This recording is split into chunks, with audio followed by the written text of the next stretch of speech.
회피형 애착 유형과 사랑, 5가지 충격적인 패턴. 사랑하는 사람과 가장 가까워지는 순간 오히려 보이지 않는 벽을 느끼고 혼란스러웠던 적 있으신가요? 어젯밤에는 세상 가장 다정했던 그 사람이 오늘은 마치 아무 일도 없었다는 듯 차갑게 느껴진 경험은요?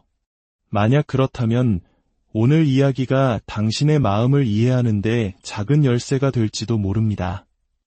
오늘 우리는 많은 사람들이 겉으로 드러내지 못하지만 속으로 깊이 느끼는 문제, 바로 거부적 회피형 애착을 가진 파트너와의 관계에 대해 이야기하려 합니다. 본격적인 이야기에 앞서 오늘 이 내용이 여러분의 관계에 작은 빛과 위로가 되기를 진심으로 바랍니다. 저희 채널의 구독과 좋아요는 더 깊이 있고 의미 있는 콘텐츠를 만드는데 정말 큰 힘이 됩니다. 여러분의 삶에 늘 평안이 함께하기를 기원하며 이제 시작하겠습니다. 회피형 애착을 가진 사람에게 사랑을 나누는 행위는 단순히 육체적인 결합이 아닙니다. 그것은 때로 감정적인 위협으로 다가옵니다. 대부분의 사람들이 이를 친밀감과 연결의 정점이라고 생각할 때 그들은 전혀 다른 렌즈를 통해 이 순간을 경험합니다. 그들에게 그 순간은 자신이 오랜 시간 공들여 쌓아올린 감정의 벽이 무너지는 것 같은 느낌을 줍니다. 그리고 그 느낌 하나만으로도 내면의 깊은 경보 시스템이 울리기 시작합니다. 우리는 먼저 이들의 마음에 깊이 각인된 작동 방식을 이해해야 합니다. 회피형 애착 성향은 대부분 어린 시절의 경험에서 비롯됩니다. 감정적인 자기 보호를 위해 내면이 마치 갑옷을 입듯 프로그래밍된 것입니다. 어릴 적 자신의 감정적인 필요가 꾸준히 채워지지 않았을 수 있습니다. 혹은 감정을 표현했을 때 오히려 수치심을 느끼거나 비난받았던 경험이 있을지도 모릅니다. 특히 저희 부모님 세대만 해도 감정을 드러내는 것보다 묵묵히 제 할 일을 하는 것이 미덕으로 여겨지던 시절이 있었습니다. 독립심을 최고의 가치로 배우며 자란 경우도 많았죠. 이러한 환경 속에서 아이는 서서히 내면의 규칙을 만듭니다. 너무 가까워지지 말자. 누구에게도 의지하지 말자. 그리고 누구도 나에게 의지하게 만들지 말자. 이것이 바로 그들의 감정 운영체제가 됩니다. 이제 이 운영체제에 사랑이라는 변수가 등장합니다. 사랑은 생물학적으로나 심리적으로 두 사람을 아주 가깝게 끌어당기는 강력한 힘입니다. 안정적인 애착을 가진 사람에게 이 친밀감은 자연스럽고 편안한 행복입니다. 불안정 애착을 가진 이에겐 사랑을 얻기 위한 필사적인 노력이 되기도 하죠. 하지만 회피형 애착을 가진 사람에겐 조용한 공황 상태, 즉 패닉을 유발합니다.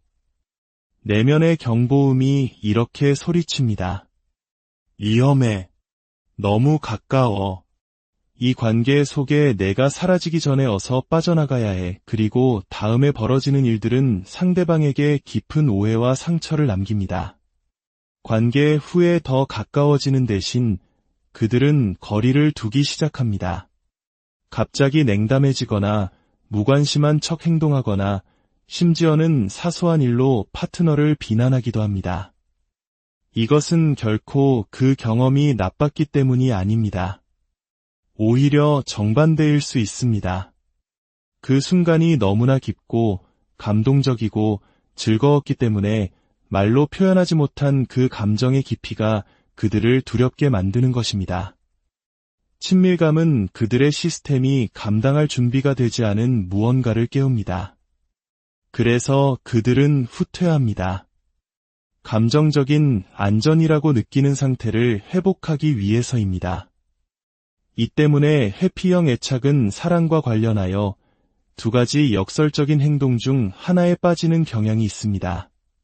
하나는 감정적인 취약함이 필요 없는 연결의 한 형태로, 즉 순수한 육체적 행위로만 관계를 대하는 것입니다. 다른 하나는 감정이 너무 깊어지려 하면 아예 그 관계 자체를 피하는 것입니다. 두 가지 모두 자신을 보호하기 위한 전략입니다. 첫 번째 전략은 이건 그냥 잠자리일 뿐이야. 나는 아무것도 느낄 필요 없어 라고 스스로에게 말하며 상황을 통제하는 방식입니다. 두 번째는 이 관계를 맺지 않으면 내 진짜 모습을 들킬 위험도 없어 라며 완전히 물러서는 것이죠. 하지만 여기에 반전이 있습니다. 회피형 애착을 가진 사람도 사실은 연결을 원합니다. 그들도 친밀함을 갈망합니다. 단, 자신만의 조건 하에서만 원합니다. 감정적인 노출의 위험을 최소화할 수 있는 조건 말입니다. 그들은 사랑을 간절히 원하면서도 사랑에 따르는 의존성과 취약함은 죽을 만큼 두려워합니다. 그리고 사랑은 여러 면에서 그들이 숨기고 싶어하는 의존성을 수면 위로 억지로 끌어냅니다. 친밀함의 순간, 숨는 것은 거의 불가능해집니다. 경계심은 허물어지고 몸은 솔직하게 반응하며 아무리 억눌렀던 감정이라도 새어나오기 시작합니다. 누구에게도 기댈 필요가 없다는 정체성 위에 자신의 모든 것을 쌓아 올린 사람에게 이 순간은 존재 자체가 흔들리는 듯한 공포입니다. 그래서 당신은 아마 이런 패턴을 발견했을지도 모릅니다. 사랑을 나눈 후에 그들이 갑자기 비꼬거나 차가워지거나 심지어 싸움을 걸어오는 모습. 그것은 당신을 거부하는 것이 아닙니다. 그것은 자기 조절입니다. 그 연결의 순간에 피어오른 감정들로부터 자신을 다시 떼어놓고 거리를 두려는 필사적인 시도입니다. 이건 너무 현실 같아. 다시 통제권을 되찾아야겠어 라는 내면의 외침인 셈이죠. 당신에게는 그것이 벌처럼 느껴지지만 그들에게는 생존처럼 느껴집니다. 그렇다면 사랑이 회피형 파트너의 감정적 근접성을 자극할 때 우리는 어떻게 대응해야 할까요? 첫째, 그들의 행동을 당신 자신과 연결짓는 것을 멈춰야 합니다. 그들의 물러섬은 당신의 가치에 대한 평가가 아닙니다. 그것은 그들의 내면에 깊이 새겨진 회로의 문제입니다. 둘째, 당신 자신의 중심을 잡아야 합니다. 그들을 쫓거나 함께 불안해하거나 억지로 대화를 강요하지 마세요. 그런 행동은 역시 가까워지는 건 압박이야라는 그들의 두려움을 확신시켜줄 뿐입니다. 셋째, 당신의 불안함보다 당신의 일관성이 더 큰 목소리를 내게 하세요.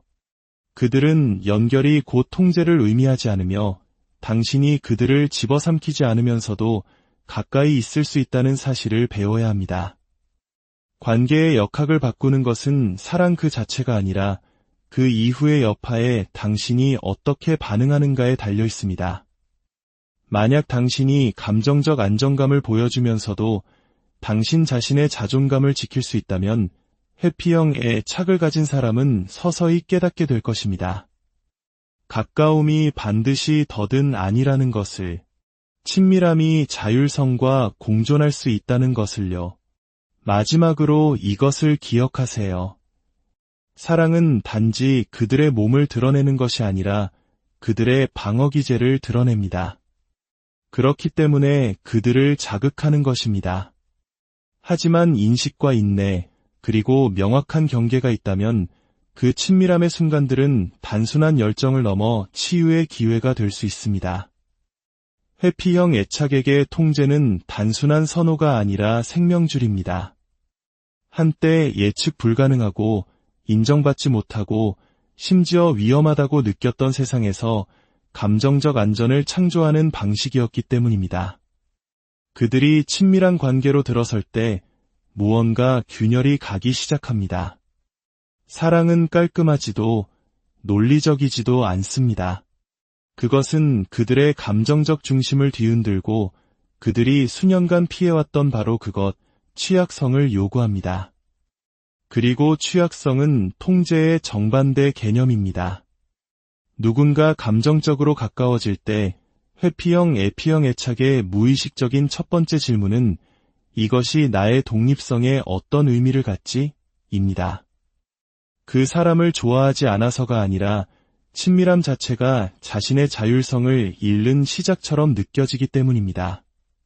당신이 아무것도 요구하지 않더라도 다른 누군가에게 감정적으로 몰입하는 행위 자체가 위협이 될 수 있습니다. 자신의 경계가 무너지고 정체성이 흐려지거나 최악의 경우 관계에 완전히 잠식당할 것이라는 두려움을 만듭니다. 바로 그 지점에서 감정적인 후퇴가 시작됩니다. 갑자기 혼자만의 공간이 필요하다고 말하고 약속을 취소하고 모호하고 논리적인 태도를 보입니다.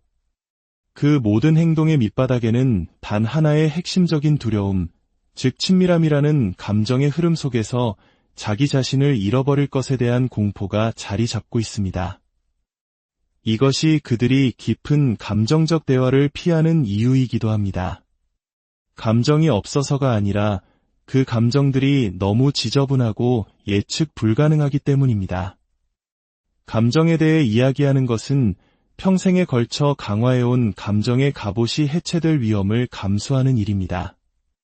회피형 애착에게 해체는 노출은 무력감을 의미합니다. 그리고 무력감은 그들에게 최악의 악몽입니다. 아이러니컬하게도 통제를 유지하려는 이 욕구는 종종 그들이 남몰래 갈망하는 바로 그 친밀함을 망가뜨리는 행동으로 이어집니다. 감정적인 거리를 다시 확보하기 위한 방법으로 당신을 비난하거나 싸움을 걸거나 단점에 집중할 수 있습니다. 멋진 주말을 함께 보낸 후 감정적으로 사라져 버릴 수도 있습니다. 비극은 바로 이것입니다. 많은 회피형 애착 성향의 사람들은 실제로 사랑을 원하지만 자신의 자율성을 침해받지 않으면서 경험할 수 있을 때만 원합니다. 다른 사람과 감정적으로 가까워지는 동시에 자신의 내면 세계를 완벽하게 통제할 수 있을 때만 말이죠. 그리고 그것이 바로 그들을 제자리에 묶어두는 역설입니다. 당신이 할 수 있는 일은 그들의 두려움을 고치려 드는 것이 아닙니다. 그것은 당신의 일이 아닙니다. 대신 당신이 통제할 수 있는 것에 집중하세요. 당신의 감정적 안정을 유지하고 명확한 경계를 설정하며 그들이 물러설 때 쫓아가기를 거부하는 것입니다. 당신이 그들의 두려움에 압박으로 반응하는 것을 멈출 때 그들은 친밀함이 희생을 의미하지 않아도 된다는 것을 보기 시작합니다. 취약함이 덫이 아니라는 것을, 누군가와 가까워지는 것이 그 과정에서 자신을 잃어버릴 필요가 없다는 것을 배우게 됩니다. 기억하세요. 통제력을 잃을 것에 대한 두려움은 감정적 상처의 증상입니다. 그것을 애정의 부족과 혼동하지 마세요. 회피형 애착은 차가운 것이 아니라 지극히 신중한 것입니다. 그들이 친밀함을 밀어낼 때마다 그것은 항상 당신을 원하지 않아서가 아닙니다. 그 과정에서 자기 자신을 잃어버릴까 봐 두려워서입니다. 그들의 침묵은 거절의 신호가 아닙니다. 그것은 재조정의 시간입니다. 당신이 그들의 내면에 진짜 무언가를 건드렸고 그 현실이 너무나 강력해서 그들을 두렵게 만들었다는 신호입니다. 많은 경우 회피형 애착의 파트너들은 사랑을 일종의 안심의 형태로 사용합니다. 우리가 육체적으로 가까우니 감정적으로도 가까운 것이 틀림없어. 하지만 회피형 애착에게는 그 반대입니다. 우리가 감정적으로 가까워지면 나는 통제력을 잃을지도 몰라. 그러니 지금 당장 거리를 둬야 해. 이것은 사랑의 불일치가 아니라 감정을 처리하는 방식의 불일치입니다. 만약 당신이 회피형 애착 스타일을 가진 누군가를 사랑한다면 이것을 이해해 주세요. 관계 후에 그들이 당신을 밀어내는 것이 아닐 수 있습니다. 그들은 그 감정적인 순간이 아직 될 준비가 되지 않은 누군가가 되라고 요구하는 듯한 두려움을 밀어내고 있는 것입니다. 인내심을 가지세요. 당신의 중심을 잡으세요. 그리고 가장 중요하게는 그들의 거리를 무관심으로 오해하지 마세요. 때로 친밀함 이후의 그들의 침묵은 사랑이 마침내 안전하게 느껴질 때 그것이 어떤 느낌이어야 하는지를 알아가는 그들만의 방식일 뿐입니다. 궁극적으로 회피형 애착도 우리 모두와 같은 근본적인 인간의 욕구, 즉 연결에 대한 갈망을 가지고 있습니다. 단지 그들에게는 그 갈망이 가장 깊은 두려움인 감정적 취약성과 정면으로 충돌할 뿐입니다. 그리고 그들은 갑옷을 내려놓을 만큼 충분히 안전하다고 느끼기 전까지 사랑은 언제나 욕망과 방어 사이의 치열한 전쟁터가 될 것입니다. 하지만 당신이 그 전쟁터에서 비난하는 심판관이 아니라 안전한 피난처가 되어줄 때 아주 작은 변화가 시작될 수 있습니다. 그 변화는 더 나은 연기가 아니라 진짜 연결의 시작입니다.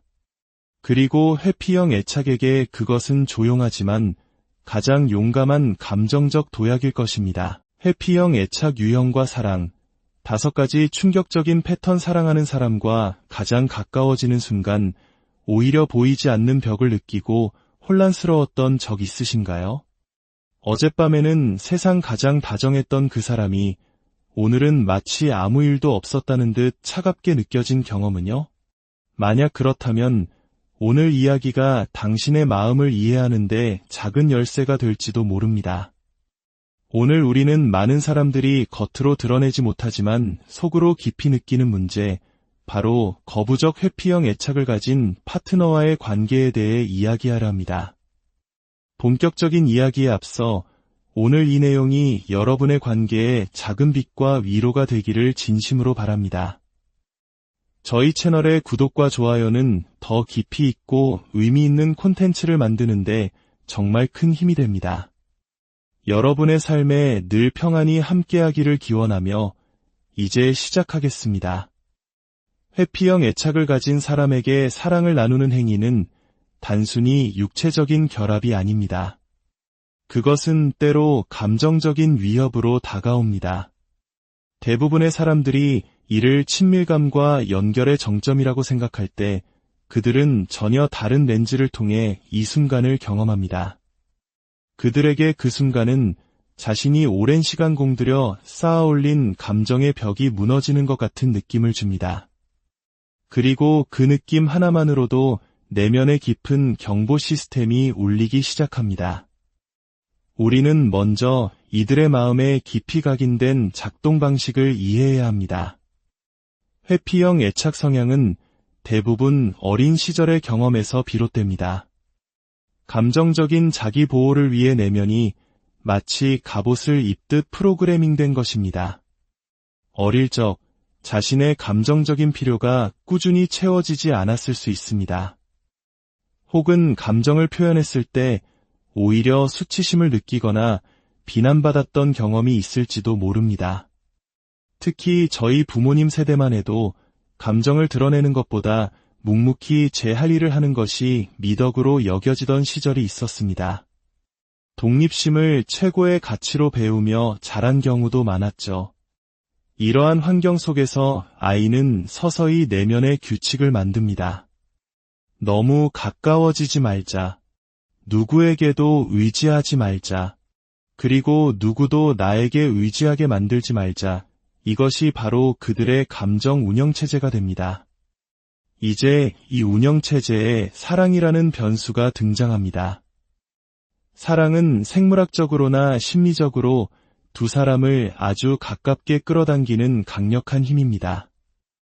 안정적인 애착을 가진 사람에게 이 친밀감은 자연스럽고 편안한 행복입니다. 불안정 애착을 가진 이에겐 사랑을 얻기 위한 필사적인 노력이 되기도 하죠. 하지만 회피형 애착을 가진 사람에겐 조용한 공황 상태, 즉 패닉을 유발합니다. 내면의 경보음이 이렇게 소리칩니다. 위험해. 너무 가까워. 이 관계 속에 내가 사라지기 전에 어서 빠져나가야 해. 그리고 다음에 벌어지는 일들은 상대방에게 깊은 오해와 상처를 남깁니다. 관계 후에 더 가까워지는 대신 그들은 거리를 두기 시작합니다. 갑자기 냉담해지거나 무관심한 척 행동하거나 심지어는 사소한 일로 파트너를 비난하기도 합니다. 이것은 결코 그 경험이 나빴기 때문이 아닙니다. 오히려 정반대일 수 있습니다. 그 순간이 너무나 깊고 감동적이고 즐거웠기 때문에 말로 표현하지 못한 그 감정의 깊이가 그들을 두렵게 만드는 것입니다. 친밀감은 그들의 시스템이 감당할 준비가 되지 않은 무언가를 깨웁니다. 그래서 그들은 후퇴합니다. 감정적인 안전이라고 느끼는 상태를 회복하기 위해서입니다. 이 때문에 회피형 애착은 사랑과 관련하여 두 가지 역설적인 행동 중 하나에 빠지는 경향이 있습니다. 하나는 감정적인 취약함이 필요 없는 연결의 한 형태로, 즉 순수한 육체적 행위로만 관계를 대하는 것입니다. 다른 하나는 감정이 너무 깊어지려 하면 아예 그 관계 자체를 피하는 것입니다. 두 가지 모두 자신을 보호하기 위한 전략입니다. 첫 번째 전략은 이건 그냥 잠자리일 뿐이야.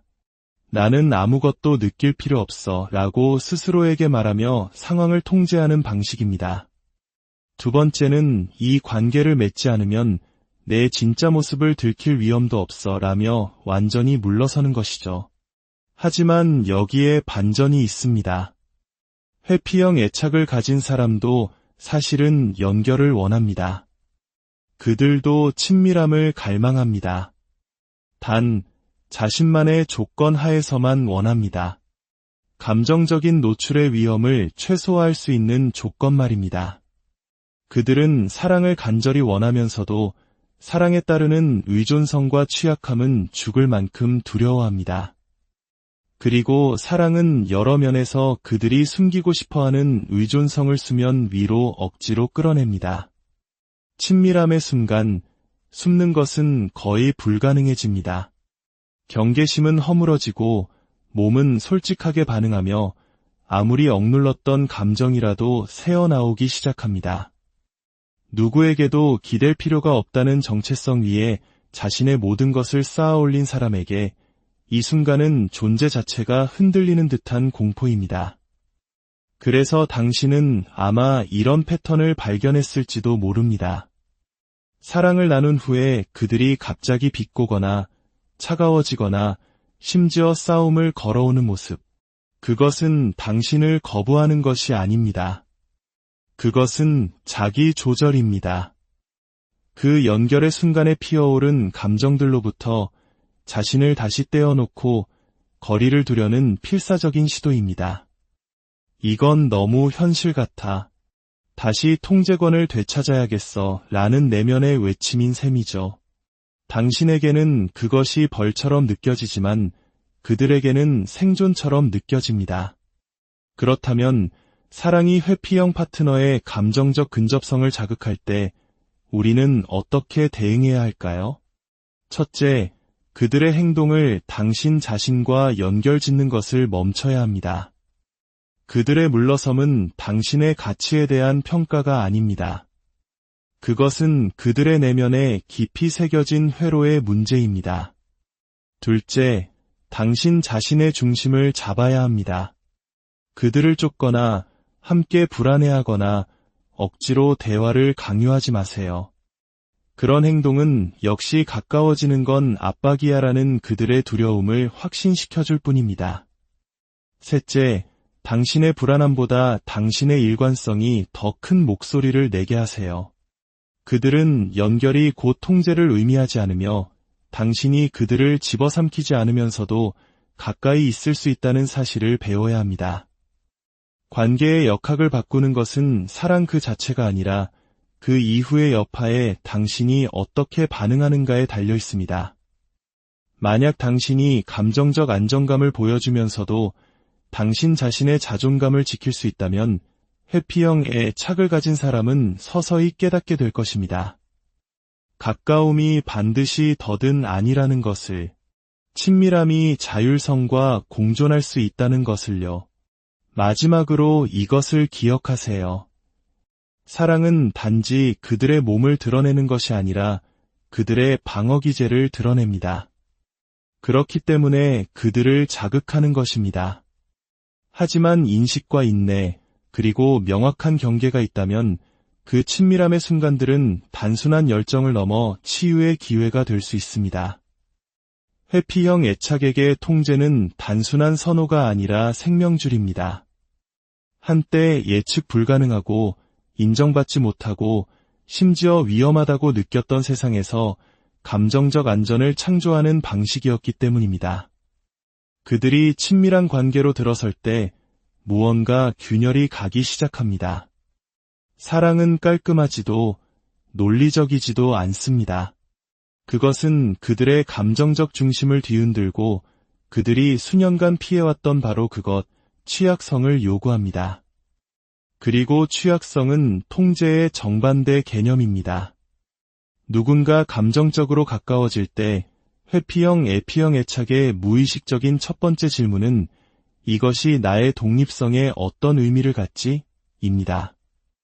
그 사람을 좋아하지 않아서가 아니라 친밀함 자체가 자신의 자율성을 잃는 시작처럼 느껴지기 때문입니다.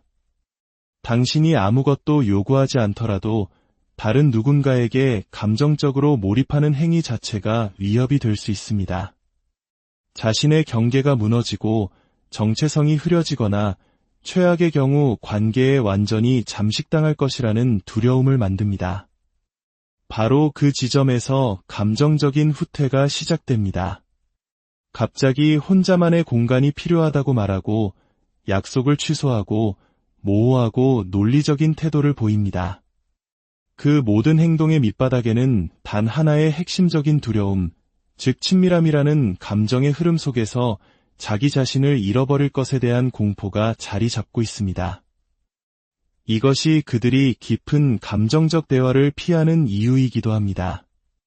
감정이 없어서가 아니라 그 감정들이 너무 지저분하고 예측 불가능하기 때문입니다.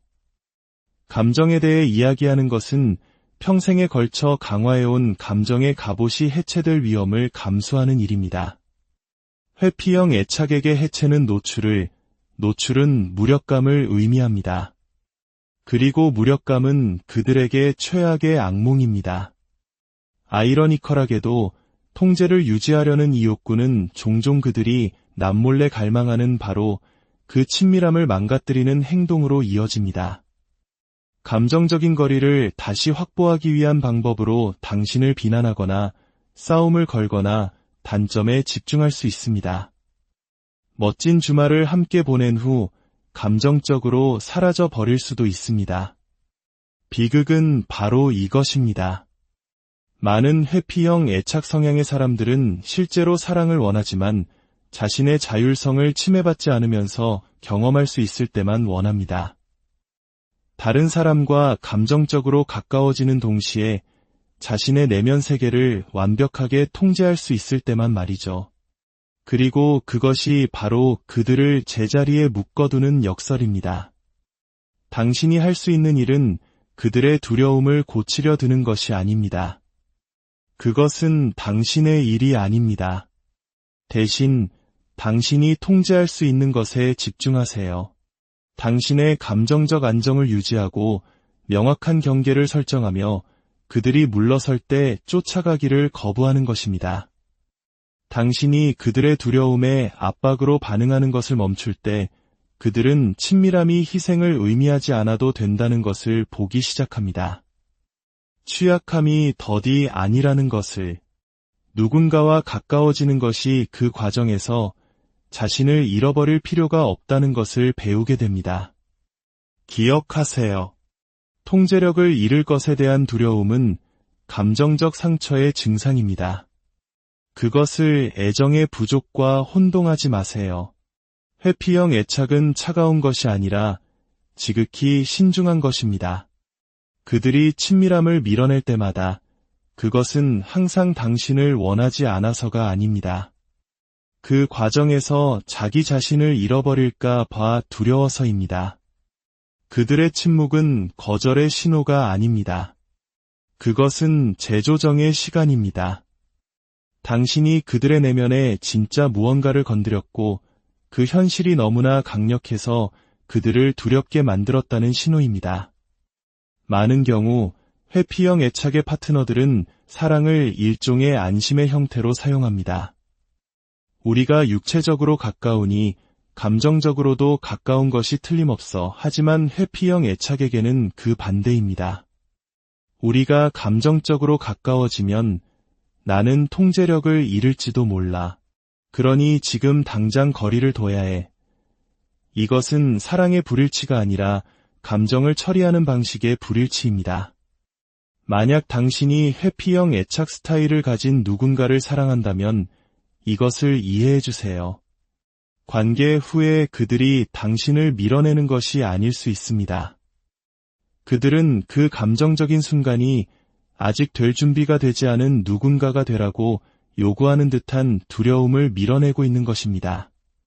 인내심을 가지세요. 당신의 중심을 잡으세요. 그리고 가장 중요하게는 그들의 거리를 무관심으로 오해하지 마세요.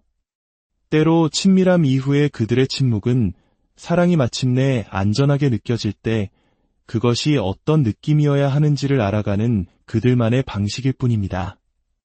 궁극적으로 회피형 애착도 우리 모두와 같은 근본적인 인간의 욕구, 즉 연결에 대한 갈망을 가지고 있습니다. 단지 그들에게는 그 갈망이 가장 깊은 두려움인 감정적 취약성과 정면으로 충돌할 뿐입니다. 그리고 그들은 갑옷을 내려놓을 만큼 충분히 안전하다고 느끼기 전까지 사랑은 언제나 욕망과 방어 사이의 치열한 전쟁터가 될 것입니다. 하지만 당신이 그 전쟁터에서 비난하는 심판관이 아니라 안전한 피난처가 되어줄 때 아주 작은 변화가 시작될 수 있습니다. 그 변화는 더 나은 연기가 아니라 진짜 연결의 시작입니다. 그리고 회피형 애착에게 그것은 조용하지만 가장 용감한 감정적 도약일 것입니다. 회피형 애착 유형과 사랑, 5가지 충격적인 패턴. 사랑하는 사람과 가장 가까워지는 순간 오히려 보이지 않는 벽을 느끼고 혼란스러웠던 적 있으신가요? 어젯밤에는 세상 가장 다정했던 그 사람이 오늘은 마치 아무 일도 없었다는 듯 차갑게 느껴진 경험은요? 만약 그렇다면 오늘 이야기가 당신의 마음을 이해하는데 작은 열쇠가 될지도 모릅니다. 오늘 우리는 많은 사람들이 겉으로 드러내지 못하지만 속으로 깊이 느끼는 문제, 바로 거부적 회피형 애착을 가진 파트너와의 관계에 대해 이야기하려 합니다. 본격적인 이야기에 앞서 오늘 이 내용이 여러분의 관계에 작은 빛과 위로가 되기를 진심으로 바랍니다.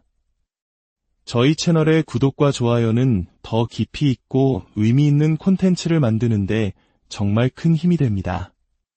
여러분의 삶에 늘 평안이 함께하기를 기원하며 이제 시작하겠습니다.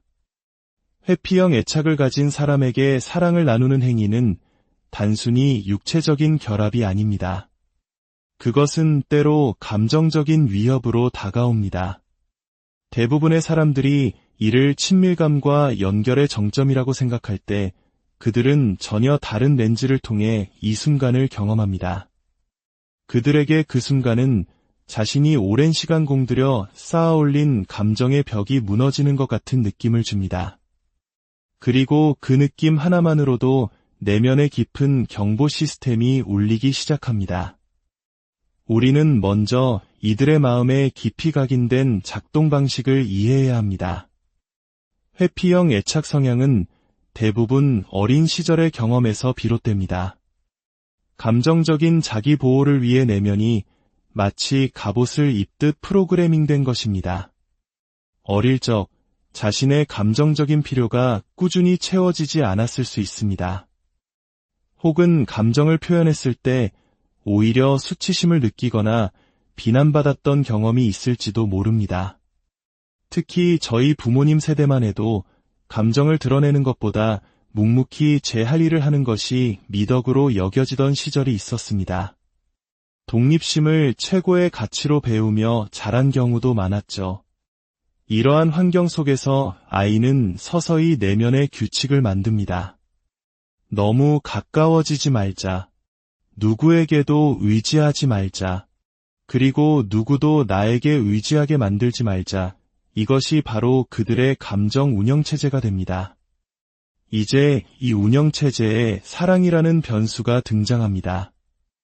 사랑은 생물학적으로나 심리적으로 두 사람을 아주 가깝게 끌어당기는 강력한 힘입니다.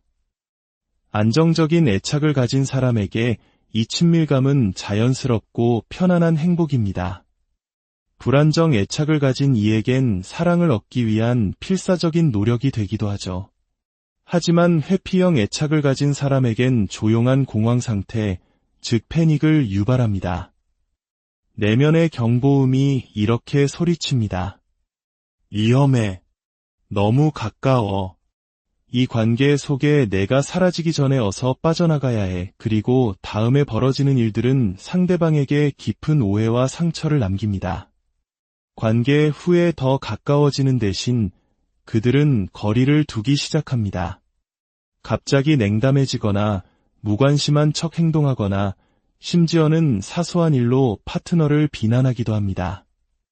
이것은 결코 그 경험이 나빴기 때문이 아닙니다. 오히려 정반대일 수 있습니다.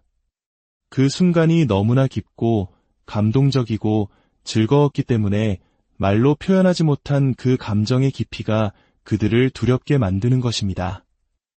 친밀감은 그들의 시스템이 감당할 준비가 되지 않은 무언가를 깨웁니다. 그래서 그들은 후퇴합니다. 감정적인 안전이라고 느끼는 상태를 회복하기 위해서입니다. 이 때문에 회피형 애착은 사랑과 관련하여 두 가지 역설적인 행동 중 하나에 빠지는 경향이 있습니다. 하나는 감정적인 취약함이 필요 없는 연결의 한 형태로, 즉 순수한 육체적 행위로만 관계를 대하는 것입니다. 다른 하나는 감정이 너무 깊어지려 하면 아예 그 관계 자체를 피하는 것입니다. 두 가지 모두 자신을 보호하기 위한 전략입니다. 첫 번째 전략은 이건 그냥 잠자리일 뿐이야. 나는 아무것도 느낄 필요 없어 라고 스스로에게 말하며 상황을 통제하는 방식입니다. 두 번째는 이 관계를 맺지 않으면 내 진짜 모습을 들킬 위험도 없어 라며 완전히 물러서는 것이죠. 하지만 여기에 반전이 있습니다. 회피형 애착을 가진 사람도 사실은 연결을 원합니다. 그들도 친밀함을 갈망합니다. 단, 자신만의 조건 하에서만 원합니다. 감정적인 노출의 위험을 최소화할 수 있는 조건 말입니다. 그들은 사랑을 간절히 원하면서도 사랑에 따르는 의존성과 취약함은 죽을 만큼 두려워합니다. 그리고 사랑은 여러 면에서 그들이 숨기고 싶어하는 의존성을 수면 위로 억지로 끌어냅니다. 친밀함의 순간, 숨는 것은 거의 불가능해집니다. 경계심은 허물어지고 몸은 솔직하게 반응하며 아무리 억눌렀던 감정이라도 새어나오기 시작합니다. 누구에게도 기댈 필요가 없다는 정체성 위에 자신의 모든 것을 쌓아 올린 사람에게 이 순간은 존재 자체가 흔들리는 듯한 공포입니다. 그래서 당신은 아마 이런 패턴을 발견했을지도 모릅니다. 사랑을 나눈 후에 그들이 갑자기 비꼬거나 차가워지거나 심지어 싸움을 걸어오는 모습. 그것은 당신을 거부하는 것이 아닙니다. 그것은 자기 조절입니다. 그 연결의 순간에 피어오른 감정들로부터 자신을 다시 떼어놓고 거리를 두려는 필사적인 시도입니다. 이건 너무 현실 같아. 다시 통제권을 되찾아야겠어 라는 내면의 외침인 셈이죠. 당신에게는 그것이 벌처럼 느껴지지만 그들에게는 생존처럼 느껴집니다. 그렇다면 사랑이 회피형 파트너의 감정적 근접성을 자극할 때 우리는 어떻게 대응해야 할까요? 첫째, 그들의 행동을 당신 자신과 연결짓는 것을 멈춰야 합니다. 그들의 물러섬은 당신의 가치에 대한 평가가 아닙니다. 그것은 그들의 내면에 깊이 새겨진 회로의 문제입니다. 둘째, 당신 자신의 중심을 잡아야 합니다. 그들을 쫓거나 함께 불안해하거나 억지로 대화를 강요하지 마세요. 그런 행동은 역시 가까워지는 건 압박이야라는 그들의 두려움을 확신시켜줄 뿐입니다. 셋째, 당신의 불안함보다 당신의 일관성이 더 큰 목소리를 내게 하세요. 그들은 연결이 곧 통제를 의미하지 않으며 당신이 그들을 집어삼키지 않으면서도 가까이 있을 수 있다는 사실을 배워야 합니다. 관계의 역학을 바꾸는 것은 사랑 그 자체가 아니라 그 이후의 여파에 당신이 어떻게 반응하는가에 달려 있습니다. 만약 당신이 감정적 안정감을 보여주면서도 당신 자신의 자존감을 지킬 수 있다면 회피형의 착을 가진 사람은 서서히 깨닫게 될 것입니다. 가까움이 반드시 더든 아니라는 것을, 친밀함이 자율성과 공존할 수 있다는 것을요. 마지막으로 이것을 기억하세요. 사랑은 단지 그들의 몸을 드러내는 것이 아니라 그들의 방어기제를 드러냅니다. 그렇기 때문에 그들을 자극하는 것입니다. 하지만 인식과 인내, 그리고 명확한 경계가 있다면 그 친밀함의 순간들은 단순한 열정을 넘어 치유의 기회가 될 수 있습니다. 회피형 애착에게 통제는 단순한 선호가 아니라 생명줄입니다. 한때 예측 불가능하고 인정받지 못하고 심지어 위험하다고 느꼈던 세상에서 감정적 안전을 창조하는 방식이었기 때문입니다. 그들이 친밀한 관계로 들어설 때 무언가 균열이 가기 시작합니다. 사랑은 깔끔하지도 논리적이지도 않습니다. 그것은 그들의 감정적 중심을 뒤흔들고 그들이 수년간 피해왔던 바로 그것, 취약성을 요구합니다. 그리고 취약성은 통제의 정반대 개념입니다. 누군가 감정적으로 가까워질 때 회피형, 애피형 애착의 무의식적인 첫 번째 질문은 이것이 나의 독립성에 어떤 의미를 갖지? 입니다. 그 사람을 좋아하지 않아서가 아니라 친밀함 자체가 자신의 자율성을 잃는 시작처럼 느껴지기 때문입니다. 당신이 아무것도 요구하지 않더라도 다른 누군가에게 감정적으로 몰입하는 행위 자체가 위협이 될 수 있습니다. 자신의 경계가 무너지고 정체성이 흐려지거나 최악의 경우 관계에 완전히 잠식당할 것이라는 두려움을 만듭니다. 바로 그 지점에서 감정적인 후퇴가 시작됩니다. 갑자기 혼자만의 공간이 필요하다고 말하고 약속을 취소하고 모호하고 논리적인 태도를 보입니다. 그 모든 행동의 밑바닥에는 단 하나의 핵심적인 두려움, 즉 친밀함이라는 감정의 흐름 속에서 자기 자신을 잃어버릴 것에 대한 공포가 자리 잡고 있습니다. 이것이 그들이 깊은 감정적 대화를 피하는 이유이기도 합니다. 감정이 없어서가 아니라 그 감정들이 너무 지저분하고 예측 불가능하기 때문입니다. 감정에 대해 이야기하는 것은 평생에 걸쳐 강화해온 감정의 갑옷이 해체될 위험을 감수하는 일입니다. 회피형 애착에게 해체는 노출은 무력감을 의미합니다. 그리고 무력감은 그들에게 최악의 악몽입니다. 아이러니컬하게도 통제를 유지하려는 이 욕구는 종종 그들이 남몰래 갈망하는 바로 그 친밀함을 망가뜨리는 행동으로 이어집니다. 감정적인 거리를 다시 확보하기 위한 방법으로 당신을 비난하거나 싸움을 걸거나 단점에 집중할 수 있습니다. 멋진 주말을 함께 보낸 후 감정적으로 사라져 버릴 수도 있습니다. 비극은 바로 이것입니다.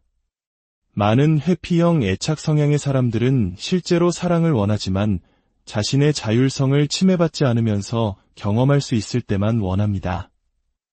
다른 사람과 감정적으로 가까워지는 동시에 자신의 내면 세계를 완벽하게 통제할 수 있을 때만 말이죠. 그리고 그것이 바로 그들을 제자리에 묶어두는 역설입니다. 당신이 할 수 있는 일은 그들의 두려움을 고치려 드는 것이 아닙니다. 그것은 당신의 일이 아닙니다.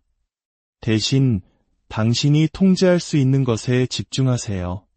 당신의 감정적 안정을 유지하고 명확한 경계를 설정하며 그들이 물러설 때 쫓아가기를 거부하는 것입니다. 당신이 그들의 두려움에 압박으로 반응하는 것을 멈출 때 그들은 친밀함이 희생을 의미하지 않아도 된다는 것을 보기 시작합니다. 취약함이 덫이 아니라는 것을, 누군가와 가까워지는 것이 그 과정에서 자신을 잃어버릴 필요가 없다는 것을 배우게 됩니다. 기억하세요. 통제력을 잃을 것에 대한 두려움은 감정적 상처의 증상입니다. 그것을 애정의 부족과 혼동하지 마세요. 회피형 애착은 차가운 것이 아니라 지극히 신중한 것입니다. 그들이 친밀함을 밀어낼 때마다 그것은 항상 당신을 원하지 않아서가 아닙니다. 그 과정에서 자기 자신을 잃어버릴까 봐 두려워서입니다. 그들의 침묵은 거절의 신호가 아닙니다. 그것은 재조정의 시간입니다. 당신이 그들의 내면에 진짜 무언가를 건드렸고 그 현실이 너무나 강력해서 그들을 두렵게 만들었다는 신호입니다. 많은 경우 회피형 애착의 파트너들은 사랑을 일종의 안심의 형태로 사용합니다. 우리가 육체적으로 가까우니 감정적으로도 가까운 것이 틀림없어. 하지만 회피형 애착에게는 그 반대입니다. 우리가 감정적으로 가까워지면 나는 통제력을 잃을지도 몰라. 그러니 지금 당장 거리를 둬야 해. 이것은 사랑의 불일치가 아니라 감정을 처리하는 방식의 불일치입니다. 만약 당신이 회피형 애착 스타일을 가진 누군가를 사랑한다면 이것을 이해해 주세요. 관계 후에 그들이 당신을 밀어내는 것이 아닐 수 있습니다. 그들은 그 감정적인 순간이 아직 될 준비가 되지 않은 누군가가 되라고 요구하는 듯한 두려움을 밀어내고 있는 것입니다. 인내심을 가지세요. 당신의 중심을 잡으세요. 그리고 가장 중요하게는 그들의 거리를 무관심으로 오해하지 마세요. 때로 친밀함 이후의 그들의 침묵은 사랑이 마침내 안전하게 느껴질 때 그것이 어떤 느낌이어야 하는지를 알아가는 그들만의 방식일 뿐입니다. 궁극적으로 회피형 애착도 우리 모두와 같은 근본적인 인간의 욕구, 즉 연결에 대한 갈망을 가지고 있습니다. 단지 그들에게는 그 갈망이 가장 깊은 두려움인 감정적 취약성과 정면으로 충돌할 뿐입니다. 그리고 그들은 갑옷을 내려놓을 만큼 충분히 안전하다고 느끼기 전까지 사랑은 언제나 욕망과 방어 사이의 치열한 전쟁터가 될 것입니다. 하지만 당신이 그 전쟁터에서 비난하는 심판관이 아니라 안전한 피난처가 되어줄 때 아주 작은 변화가 시작될 수 있습니다. 그 변화는 더 나은 연기가 아니라 진짜 연결의 시작입니다. 그리고 회피형 애착에게 그것은 조용하지만 가장 용감한 감정적 도약일 것입니다. 회피형 애착 유형과 사랑, 5가지 충격적인 패턴. 사랑하는 사람과 가장 가까워지는 순간 오히려 보이지 않는 벽을 느끼고 혼란스러웠던 적 있으신가요? 어젯밤에는 세상 가장 다정했던 그 사람이 오늘은 마치 아무 일도 없었다는 듯 차갑게 느껴진 경험은요? 만약 그렇다면 오늘 이야기가 당신의 마음을 이해하는데 작은 열쇠가 될지도 모릅니다. 오늘 우리는 많은 사람들이 겉으로 드러내지 못하지만 속으로 깊이 느끼는 문제, 바로 거부적 회피형 애착을 가진 파트너와의 관계에 대해 이야기하려 합니다. 본격적인 이야기에 앞서 오늘 이 내용이 여러분의 관계에 작은 빛과 위로가 되기를 진심으로 바랍니다. 저희 채널의 구독과 좋아요는 더 깊이 있고 의미 있는 콘텐츠를 만드는데 정말 큰 힘이 됩니다. 여러분의 삶에 늘 평안이 함께하기를 기원하며 이제 시작하겠습니다. 회피형 애착을 가진 사람에게 사랑을 나누는 행위는 단순히 육체적인 결합이 아닙니다. 그것은 때로 감정적인 위협으로 다가옵니다. 대부분의 사람들이 이를 친밀감과 연결의 정점이라고 생각할 때 그들은 전혀 다른 렌즈를 통해 이 순간을 경험합니다. 그들에게 그 순간은 자신이 오랜 시간 공들여 쌓아올린 감정의 벽이 무너지는 것 같은 느낌을 줍니다. 그리고 그 느낌 하나만으로도 내면의 깊은 경보 시스템이 울리기 시작합니다. 우리는 먼저 이들의 마음에 깊이 각인된 작동 방식을 이해해야 합니다. 회피형 애착 성향은 대부분 어린 시절의 경험에서 비롯됩니다. 감정적인 자기 보호를 위해 내면이 마치 갑옷을 입듯 프로그래밍된 것입니다. 어릴 적 자신의 감정적인 필요가 꾸준히 채워지지 않았을 수 있습니다. 혹은 감정을 표현했을 때 오히려 수치심을 느끼거나 비난받았던 경험이 있을지도 모릅니다. 특히 저희 부모님 세대만 해도 감정을 드러내는 것보다 묵묵히 제 할 일을 하는 것이 미덕으로 여겨지던 시절이 있었습니다. 독립심을 최고의 가치로 배우며 자란 경우도 많았죠.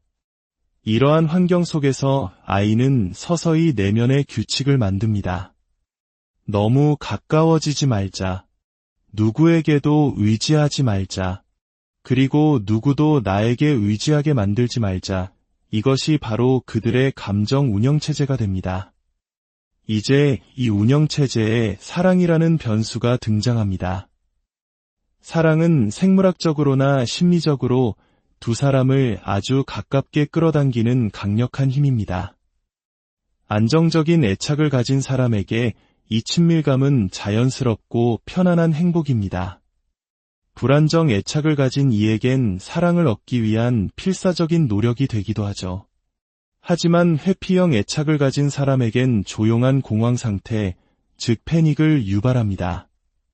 내면의 경보음이 이렇게 소리칩니다. 위험해. 너무 가까워. 이 관계 속에 내가 사라지기 전에 어서 빠져나가야 해. 그리고 다음에 벌어지는 일들은 상대방에게 깊은 오해와 상처를 남깁니다. 관계 후에 더 가까워지는 대신 그들은 거리를 두기 시작합니다. 갑자기 냉담해지거나 무관심한 척 행동하거나 심지어는 사소한 일로 파트너를 비난하기도 합니다. 이것은 결코 그 경험이 나빴기 때문이 아닙니다. 오히려 정반대일 수 있습니다. 그 순간이 너무나 깊고 감동적이고 즐거웠기 때문에 말로 표현하지 못한 그 감정의 깊이가 그들을 두렵게 만드는 것입니다. 친밀감은 그들의 시스템이 감당할 준비가 되지 않은 무언가를 깨웁니다. 그래서 그들은 후퇴합니다. 감정적인 안전이라고 느끼는 상태를 회복하기 위해서입니다. 이 때문에 회피형 애착은 사랑과 관련하여 두 가지 역설적인 행동 중 하나에 빠지는 경향이 있습니다. 하나는 감정적인 취약함이 필요 없는 연결의 한 형태로, 즉 순수한 육체적 행위로만 관계를 대하는 것입니다. 다른 하나는 감정이 너무 깊어지려 하면 아예 그 관계 자체를 피하는 것입니다. 두 가지 모두 자신을 보호하기 위한 전략입니다. 첫 번째 전략은 이건 그냥 잠자리일 뿐이야. 나는 아무것도 느낄 필요 없어 라고 스스로에게 말하며 상황을 통제하는 방식입니다. 두 번째는 이 관계를 맺지 않으면 내 진짜 모습을 들킬 위험도 없어 라며 완전히 물러서는 것이죠. 하지만 여기에 반전이 있습니다. 회피형 애착을 가진 사람도 사실은 연결을 원합니다. 그들도 친밀함을 갈망합니다. 단, 자신만의 조건 하에서만 원합니다. 감정적인 노출의 위험을 최소화할 수 있는 조건 말입니다. 그들은 사랑을 간절히 원하면서도 사랑에 따르는 의존성과 취약함은 죽을 만큼 두려워합니다. 그리고 사랑은 여러 면에서 그들이 숨기고 싶어하는 의존성을 수면 위로 억지로 끌어냅니다. 친밀함의 순간, 숨는 것은 거의 불가능해집니다. 경계심은 허물어지고 몸은 솔직하게 반응하며 아무리 억눌렀던 감정이라도 새어나오기 시작합니다. 누구에게도 기댈 필요가 없다는 정체성 위에 자신의 모든 것을 쌓아올린 사람에게 이 순간은 존재 자체가 흔들리는 듯한 공포입니다. 그래서 당신은 아마 이런 패턴을 발견했을지도 모릅니다. 사랑을 나눈 후에 그들이 갑자기 비꼬거나 차가워지거나 심지어 싸움을 걸어오는 모습. 그것은 당신을 거부하는 것이 아닙니다. 그것은 자기 조절입니다.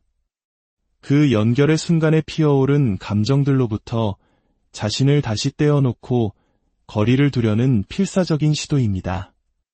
이건 너무 현실 같아. 다시 통제권을 되찾아야겠어 라는 내면의 외침인 셈이죠. 당신에게는 그것이 벌처럼 느껴지지만 그들에게는 생존처럼 느껴집니다. 그렇다면 사랑이 회피형 파트너의 감정적 근접성을 자극할 때 우리는 어떻게 대응해야 할까요? 첫째, 그들의 행동을 당신 자신과 연결짓는 것을 멈춰야 합니다. 그들의 물러섬은 당신의 가치에 대한 평가가 아닙니다. 그것은 그들의 내면에 깊이 새겨진 회로의 문제입니다. 둘째, 당신 자신의 중심을 잡아야 합니다. 그들을 쫓거나 함께 불안해하거나 억지로 대화를 강요하지 마세요. 그런 행동은 역시 가까워지는 건 압박이야라는 그들의 두려움을 확신시켜줄 뿐입니다.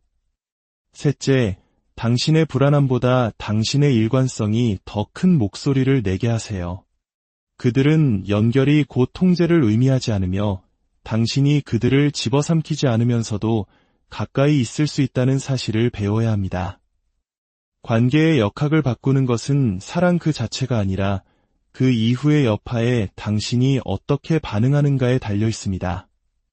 만약 당신이 감정적 안정감을 보여주면서도 당신 자신의 자존감을 지킬 수 있다면 회피형의 착을 가진 사람은 서서히 깨닫게 될 것입니다.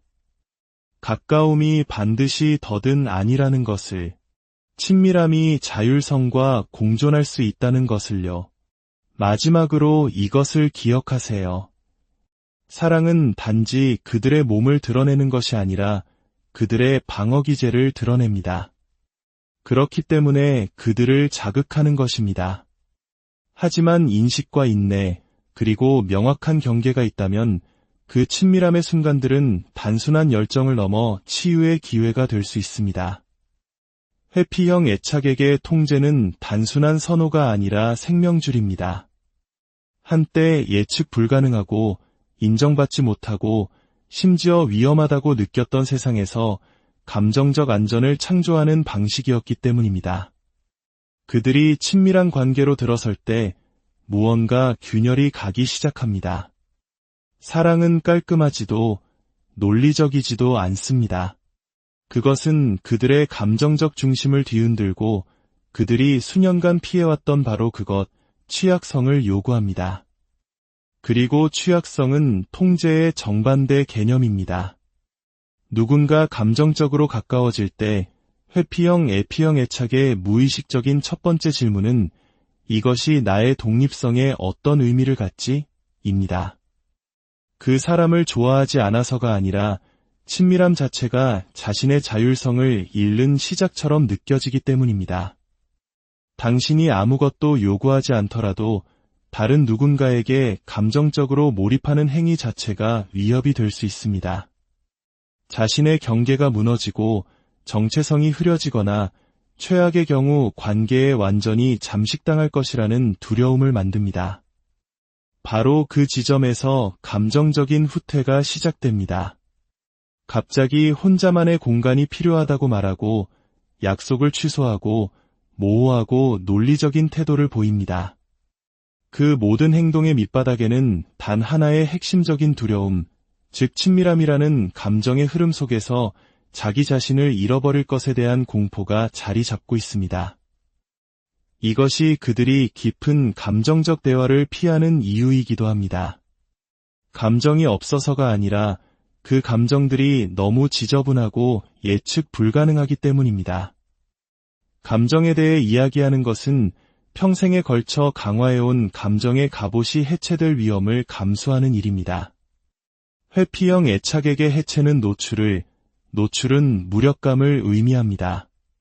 그리고 무력감은 그들에게 최악의 악몽입니다. 아이러니컬하게도 통제를 유지하려는 이 욕구는 종종 그들이 남몰래 갈망하는 바로 그 친밀함을 망가뜨리는 행동으로 이어집니다. 감정적인 거리를 다시 확보하기 위한 방법으로 당신을 비난하거나 싸움을 걸거나 단점에 집중할 수 있습니다. 멋진 주말을 함께 보낸 후 감정적으로 사라져 버릴 수도 있습니다. 비극은 바로 이것입니다. 많은 회피형 애착 성향의 사람들은 실제로 사랑을 원하지만